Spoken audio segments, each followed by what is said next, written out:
আচ্ছা, এটা 26 বছরের যুবক, যার মেন সমস্যা হচ্ছে ডিএনএস, ডেভিয়েটেড ন্যাজাল সেপ্টাম।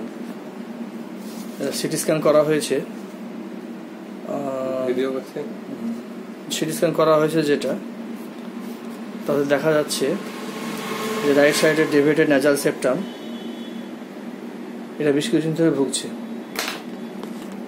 এই রিপোর্টের সঙ্গে যে সমস্যা, ফিজিক্যাল যে সমস্যা যেগুলো আসছে, তাতে দেখা যাচ্ছে নাকটা স্টপ হয়ে যাচ্ছে, stoppage of nose, mostly at night, রাত্রে শুলেই তার সমস্যাটা বেশি দেখা দিচ্ছে, আর নাক দিয়ে নিঃশ্বাস পাচ্ছে না।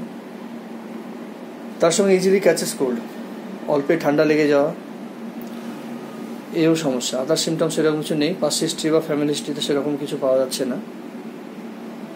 এর জেনারেটিভ দেখতে পাচ্ছি appetite moderate, thirst moderate, tongue moist, salivated, salivation at night, stool regular, urine normal, desire for salt and salty food, meat, cold drinks, R cold ফুডটা বেশি প্রেফার করে।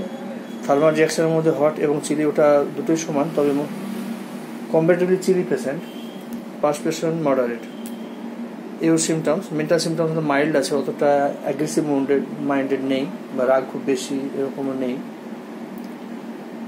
কিন্তু যে ভেরি ইজিলি ক্যাচেস কোল্ড, আর একটু nasal সেপ্টামে যে swelling বা এইসব symptoms বেশ করে, generative, salt and salty food, perspiration কপিয়াস, tongue moist, first moderate, এগুলো বেশ করে। আর একটু ফেয়ারফুল আছে, বেশ করে সোডিয়াম ক্লোরাইড 0/2 প্রেসক্রাইব করা হলো।